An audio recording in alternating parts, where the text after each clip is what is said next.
Olá, estudantes, tudo bem com vocês? Eu sou o professor Rogers, professor da disciplina de Matemática, Contextos e Estratégias de Ensino e Aprendizagem. E nessa videoaula nós vamos estudar a nossa segunda unidade do módulo 5, Conceitos Matemáticos para a Formação de Professores que Ensinam Matemática, em que nós vamos estudar os fundamentos teóricos das unidades temáticas da BNCC, geometria, grandezas e medidas e probabilidade estatística. Então, nosso objetivo de aprendizagem é compreender os fundamentos conceituais sobre geometria, grandezas e medidas e probabilidade estatística, unidades temáticas da BNCC Matemática, articulando esses conhecimentos com a prática docente no ensino de matemática e na educação infantil e séries iniciais do ensino fundamental. Então, essa videoaula ela complementa e encerra o estudo teórico acerca de cada uma dessas unidades propostas na BNCC. Então, a ideia é exatamente essa, é a gente apresentar algumas ideias, alguns contextos que devem ser levadas em consideração na hora em que você, professor que ensina matemática, vai pensar e propor tarefas, propor atividades, propor questões para os seus estudantes desses dois segmentos educacionais, a educação infantil e as séries iniciais. Então, como é de praxe, a gente inicia com algumas possíveis perguntas que direcionam a nossa videoaula ou que te levem à reflexão em outros momentos de estudo desta unidade. Qual é a sua opinião, né, sobre o ensino de geometria? Como que ela foi ensinada quando você era estudante da educação básica? E que geometria foi trabalhada? Então, geometria é um grande ponto dentro da matemática, né? Tanto em termos teóricos da própria matemática, quanto ser desafiante a questão do seu ensino. E há muitas pesquisas que já trazem ou trouxeram que em muitas práticas a geometria ela é deixada de lado. Então, o professor ele dá especial atenção, por exemplo, às álgebras, né, pensada aí nos objetos, nas letras, e em detrimento da geometria. Então, ele deixa de lado a geometria por entender que estimular a visualização, estimular o pensamento geométrico dos estudantes é desafiante, a ponto de que deve ser deixado de lado o seu estudo. Né? Então, nós não pensamos assim. Né? Atualmente, a educação matemática tem trabalhado desde que essas pesquisas foram apresentando resultados, apresentando os dados dos professores e suas práticas, e nós podemos sim incorporá-la na nossa prática. Uma outra pergunta, o que é medir? Né? O que significa medir, essa medição? Né? E como que a gente ensina as crianças do fundamental e da educação infantil a medir? Né? Como que ela estabelece uma relação entre as medições, né, que aí geram as grandezas?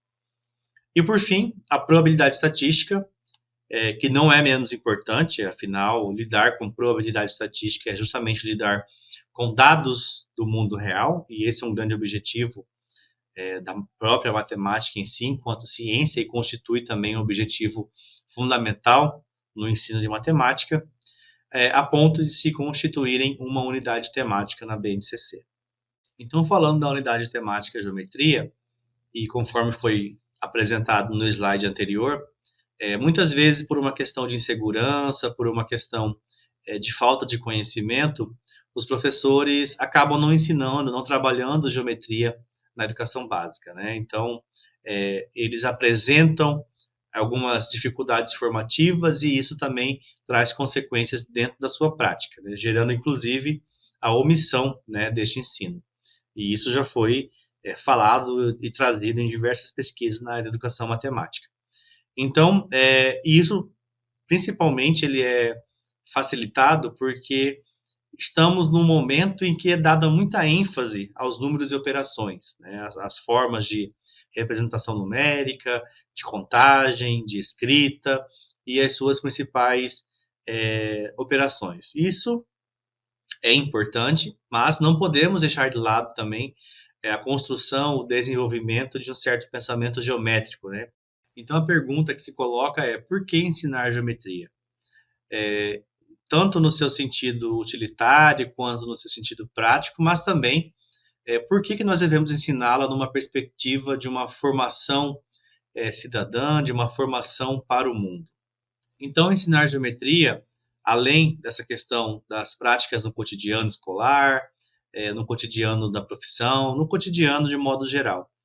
Mas também a geometria, ela possibilita o desenvolvimento de habilidades e competências, né, tal qual está nas nossas diretrizes, tais como a percepção espacial, a resolução de problemas escolares ou não, e também porque ela oportuniza aos estudantes olhar, comparar, medir, adivinhar, generalizar e abstrair. Então, são todas as características que são desenvolvidas, são facilitadas quando a gente ensina a geometria e o estudante aprende ela de maneira equivalente. Então, essa questão do olhar, do comparar, medir, são questões que envolvem muito do que nós discutimos na videoaula passada, tanto o senso numérico quanto o pensamento algébrico, né, da gente trabalhar o mesmo conceito matemático a partir de diferentes unidades temáticas. Então, a gente entende, né, que para a melhor compreensão, para a melhor visualização desses conceitos, a gente precisa, na verdade, olhá-lo e estudá-lo, compreendendo as suas principais propriedades e relações a partir de múltiplas perspectivas. E a geometria vem justamente para somar-se nesse contexto de ensino desses objetos matemáticos. A BNCC ela apresenta os objetivos que nós esperamos ao trabalhar geometria nos anos iniciais. Porém, ela não traz especificamente, né, para cada um dos objetos geométricos, para cada um dos conteúdos geométricos, mas sim a partir de grandes objetivos, né, que é estudar as formas bidimensionais e tridimensionais, as transformações algébricas, né, translação, reflexão, rotação, semelhança, né, que é diferente de congruência, e localização e visualização, ou seja, como que a gente pode trabalhar algumas questões geométricas no espaço. Né? Então, para isso requer uma visão espacial bastante desenvolvida. Então, é isso que ela traz na página 272. Então, a BNCC ela destaca que é preciso identificar e estabelecer pontos de referência para localização e deslocamento de objetos, construindo representações de espaços conhecidos, estimação de distâncias, usando como suportes mapas, croquis e outras representações. Reparem que ela chama atenção, inclusive, para além do papel e lápis, a questão de utilização de recursos tecnológicos digitais, como tablets e smartphones. E também em relação às formas, espera-se que os alunos indiquem as características das formas geométricas tri- e bidimensionais, associando figuras espaciais às suas planificações e vice-versa. Espera-se também que nomeiem e comparem polígonos por meio de propriedades relativas aos lados, vértices, ângulos.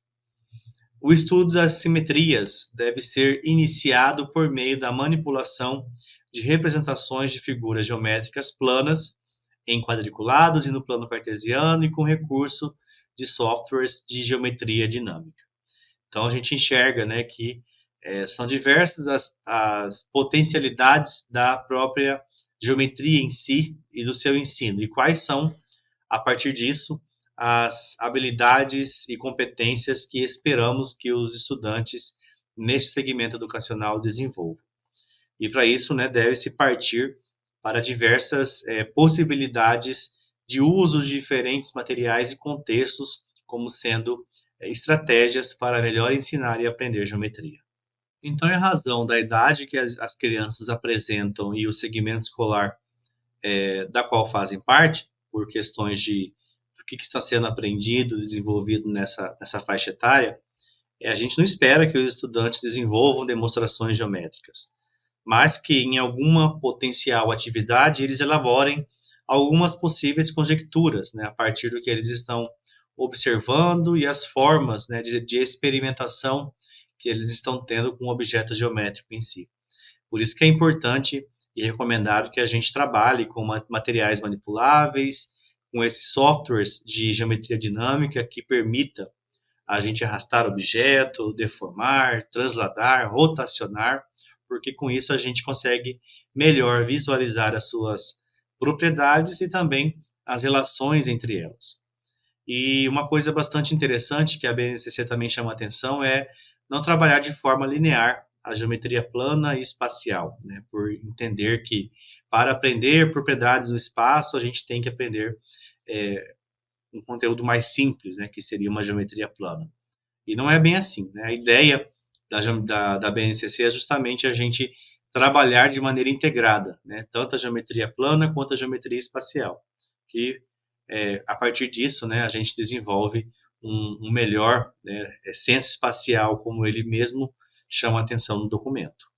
E esse senso espacial ele pode ser visualizado e entendido a partir de não necessariamente a gente estar trabalhando a geometria pela geometria, né, ou seja, manipulando e operando alguns objetos, mas também que ele reconheça essas formas geométricas também, por exemplo, nas artes, na arquitetura, e aí a partir disso ele desenvolva questões, né, de mais sensibilidade e intuição dentro da própria geometria. E também esperamos que a geometria estimule a capacidade de medir. Então, chamamos atenção aqui para, inclusive, a próxima unidade temática, né, que é grandezas e medidas.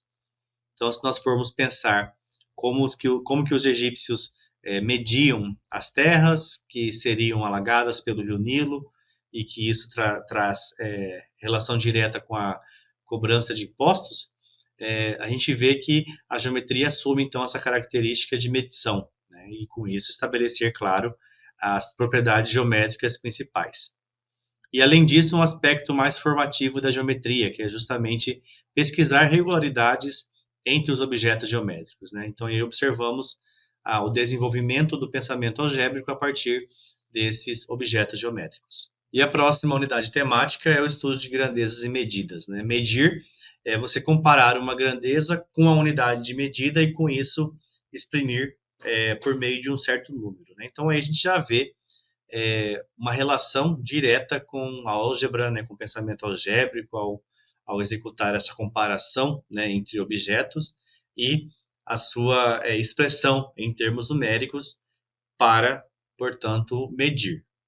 Então, nessa unidade temática, a gente estuda as medidas e as relações entre elas, favorecendo a relação com outras áreas do conhecimento, quantificando grandezas do mundo físico e contribuindo com a compreensão da realidade. Então, nós enxergamos aqui, assim como as outras unidades, mas aqui em grandezas e medidas temos uma utilidade muito mais prática, né? Uma possibilidade de conexão com o mundo externo da matemática muito maior, por exemplo, do que o ensino de números, da álgebra, né? Que por si só é um grande desafio, porque ao medir, né, você está medindo grandezas, né? Você está comparando grandezas com essas unidades de medida. Isso não é algo simples, não é algo trivial, mas que já podemos, no caso, desde da idade escolar dessas crianças do fundamental e da educação infantil, estimular, né, a diferentes formas de medição, né? Então, esse é o nosso grande objetivo aqui. E também integrar, né, com outras áreas, por exemplo, com a ciência, ao estudar densidade, grandezas, escalas, e também com a geometria, né, com esse senso de localização espacial, coordenadas geográficas, outras medidas, né, sociais, como a densidade demográfica, e também trabalhar proporcionalidade, né, que é algo fundamental, que é uma das características, né, dos objetos, né, uma das propriedades dos objetos matemáticos, e que deve ser trabalhado, desenvolvido em diferentes perspectivas, principalmente dentro de grandezas e medidas. Então, por exemplo, a escala de mapas e guias também são recomendados serem pensados e trabalhados por essas crianças dessa idade escolar. A BNCC ainda nos traz que é esperado que os alunos resolvam problemas oriundos de situações cotidianas, tá? Então, que envolvam medições de comprimento, de massa, tempo, temperatura, área de objetos geométricos, capacidade e volume de alguns sólidos, não necessariamente utilizando fórmulas, né, mas sabendo utilizar essa questão de observar padrões, né, de relações, de como medir uma grandeza a partir de uma certa unidade de medida. Então, esse desenvolvimento, né, dessa capacidade de medir, a gente pode e espera-se que desenvolva na sala de aula com os nossos estudantes. Inclusive, isso é recomendado, que a gente não utilize unidades convencionais. Né? Então, por exemplo, podemos medir a partir de qualquer coisa, né? A partir de qualquer unidade de medidas que nós tenhamos, inclusive, acesso para melhor ensinar esse ato de medir. Claro que é esperado que os alunos, ao término, né, desse ciclo inicial, eles tenham uma clareza que cada grandeza de comprimento, medida, massa, volume, temperatura, eles têm uma unidade padrão, né? Mas, além da unidade padrão, pode ser medida em outras unidades, né? Então, a gente evita com isso a ênfase em procedimentos de transformação de unidades convencionais, que aí considera-se um outro grande desafio, né? Quando a gente está lá no ensino, nas séries finais do fundamental, esperando que o estudante ele saiba estabelecer as relações, né, de transformação de centímetro para metro, de metro para quilômetro, enfim. Então, essas unidades de medidas também são um desafio nesse momento de ensinar. E isso estou falando numa unidade unidimensional, né, que é uma medida de uma única uma única unidade, né? Mas nós podemos ter, por exemplo, medidas de área, que aí é elevado ao quadrado, né, centímetro ao quadrado, volume, metro cúbico, enfim, aí e isso vai ampliando, né, a necessidade de melhor ensinar esses conceitos, inclusive aí trabalhamos outros temas transversais, né, como a potenciação, como a utilização às vezes de números decimais. Então, nesse primeiro momento, a gente não recomenda esse tipo de relação entre essas unidades, porém, né, a gente espera que ele trabalhe também com unidades que sejam não convencionais. Tá? É claro que aí a BNCC também chama atenção que nós temos que pensar numa situação contextual em que a escola se encontra. Né? Então, sempre levar também em consideração todas as particularidades e regionalidades, tanto da escola quanto do sistema educacional que nós estamos ali trabalhando. E por último, não menos importante, nós temos a probabilidade estatística como uma unidade temática, que quando era PCN era chamada tratamento da informação. Na verdade, a probabilidade estatística ela é a junção, né, de duas grandes áreas, que nos cursos de exata a gente estuda justamente para estabelecermos a estatística, né, a inferência de como você mensurar uma característica numérica de uma população a partir de uma amostra, e para isso tem uma certa probabilidade envolvida. Então, reconhecendo isso, né, que o estudante já tem que desenvolver desde criança essa ideia de acaso, aleatoriedade, fenômenos determinísticos. Além disso, né, o estudante tem que saber tratar os dados, né, como organizar esses dados em tabelas, em gráficos que permitam uma leitura, né, mais contextual, uma leitura mais geral sobre o que aqueles dados estão se apresentando. Então, é por essa razão, né, que ao invés de chamar tratamento da informação, tem uma característica probabilística envolvida, tá? Então, tratar de probabilidade é justamente tratar da incerteza, né? Tratar de processos aliados, processos influenciados pela incerteza. E, além disso, tratar os dados, as informações, em uma abordagem de conceitos, fatos, procedimentos presentes nas situações de vida cotidiana que os nossos estudantes podem apresentar. E com isso, ele pode melhor representar, descrever, explicar, predizer fenômenos a partir desses dados estatísticos, a partir desses dados que são produzidos ou coletados. A BNCC ela apresenta de maneira segregada probabilidade e estatística. Muito embora a gente saiba, né, no ensino superior, que essas duas grandes áreas elas trabalham de maneira aliada, né, de maneira simultânea, porque não tem como falar de estatística sem falar de probabilidade. Mas, nesse momento, nesse segmento educacional, não é necessário que os estudantes saibam fazer essa relação, né? Porém, é importante já desde os primeiros anos, desde os primeiros contatos, né, que o estudante tem com a escola, saber, já que tudo que o mundo real nos propicia, nos fornece, são dados, né? São elementos que nos permitem fazer alguns tipos de conclusão, alguns tipos de constatação.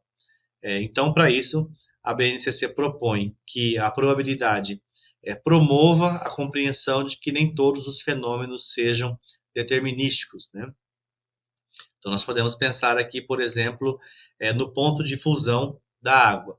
Todos nós sabemos que o ponto de fusão da água é a temperatura que permite a passagem do estado sólido para o estado líquido, né? E isso seria em torno ali de 0 graus, por exemplo. Então, em diversas situações semelhantes, né, de temperatura e pressão, e aí sem entrar tanto nessas questões físicas, né, que não é o objetivo da aula, a água vai ter sempre esse ponto de fusão. Então, esse é um dado. E esse é um dado determinístico, é um dado determinado. Por quê? Porque, dadas as mesmas condições do meu experimento, eu vou ter sempre essa passagem de esse ponto de fusão do líquido, do sólido para o líquido em 0 graus. E na vida real nem sempre isso acontece, né? Quase nunca isso acontece.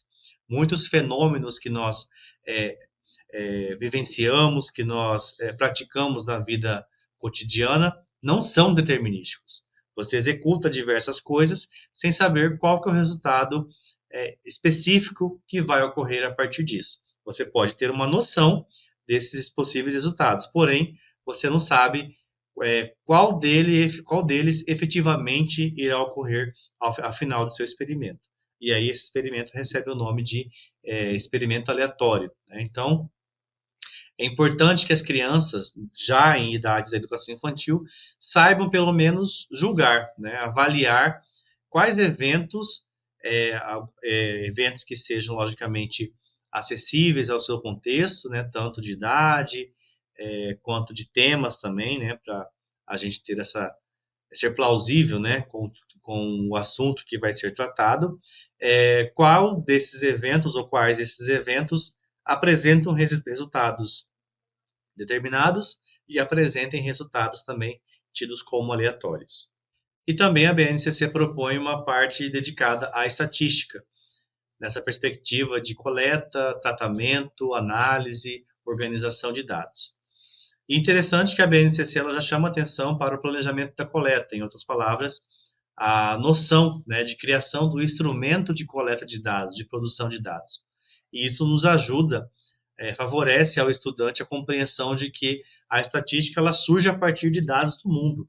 Então, todo dado que é coletado, que é produzido, ele pode e deve ser tratado por meio de algumas técnicas estatísticas. E, além disso, né, as formas de coleta, de organização, de representação desses dados por meio de gráficos, por meio de tabelas, e também a possibilidade, né, de uma produção textual escrita para comunicar os dados. Todas essas facetas, né, da estatística ela é fundamental porque nos permite uma leitura de mundo, né? Os dados que no primeiro momento eles estão desorganizados, estão dispersos, a gente traz esse dado para um contexto de um laboratório, né, mais científico para tratar esses dados e a partir disso a gente ter determinados tipos de conclusão e insights. E também, né, ao final de todo esse processo, comunicar os dados. Acho que tudo isso é fundamental no contexto educacional, da educação infantil, das séries iniciais, porque também possibilita, por exemplo, abarcar temas de produção de texto, né? Então, isso é bastante esperado, é bastante significativo, né, se for bem desenvolvido, bem pensado, com bastante intencionalidade na hora de formar os nossos estudantes. Então, concluindo, nós esperamos que o ensino de geometria seja estruturado a partir de relações, de conceitos básicos, com formas bidimensionais, com formas tridimensionais que sejam planificadas, e a partir disso conheçamos, né, ensinemos aos estudantes as propriedades mais básicas. E para isso a gente pode se valer, inclusive, de recursos manipuláveis, de softwares de geometrias dinâmicas, tudo isso para melhorar a questão visual e prática dos nossos estudantes, né? E com isso favorecer o desenvolvimento do pensamento espacial e uma compreensão básica de forma, de espaço e de estrutura geométrica. Em grandezas e medidas, é esperado que a gente faça um ensino contextualizado, né, a partir de situações que os estudantes vivenciem, que os estudantes já apresentem, e inclusive em termos de conhecimentos prévios, né, do que ele pode medir, comparar, comprimento, massa e volume. Essa questão do ensino contextualizado não é uma exclusividade de grandezas e medidas, assim como não é também uma exclusividade de probabilidade estatística, mas a gente pode e deve pensar todas as unidades temáticas e as suas principais operações e propriedades a partir de situações que o estudante já vivenciou, né? Tem que ser do conhecimento, tem que ter uma contextualização a partir do que ele já conhece, né? Algo que seja mais significativo. Então, por exemplo, atividades práticas de cozinha, de jardinagem, isso oferece, né, uma relação direta com medições, com padrão e, com isso, facilita a compreensão dos conceitos. E fechando com probabilidade estatística, pensamos em formas, né, de como a gente pode melhorar o seu ensino, a sua prática. Não somente a partir de dados contextuais, mas também, por que não, a proposição de construção de um instrumento de coleta de dados. E, claro, tudo isso a partir dos interesses temáticos que o estudante ele pode vir a apresentar. Também utilizar jogos, dados reais, né, que coletem, analisem essas informações da própria turma, e com isso a gente torne, né, um aprendizado muito mais relevante, porque eu acho que esse que é o grande objetivo da probabilidade estatística, é você fazer, né, torná-la significativa para o estudante que ali está desenvolvendo as suas primeiras habilidades dentro dessa temática de estudo. E isso fortalece, né, as bases para análises mais sofisticadas e outras formas de representação de dados mais sofisticados que ele vai se deparar em outros momentos do seu percurso educacional. Aqui constam as referências utilizadas nos nossos slides dessa videoaula. No cronograma da disciplina você tem outras possibilidades de leitura que também vão trazer problemas, sugestões de problemas e questões e tarefas mais contextuais para esse segmento. Eu espero que vocês tenham gostado dessa videoaula, espero que vocês tenham entendido, e com isso nós encerramos aqui as nossas videoaulas específicas da disciplina Matemática, Contextos e Estratégias de Ensino e Aprendizagem. Eu sou o professor Rogers e desejo a vocês bons estudos e sucesso na sua carreira acadêmica e profissional.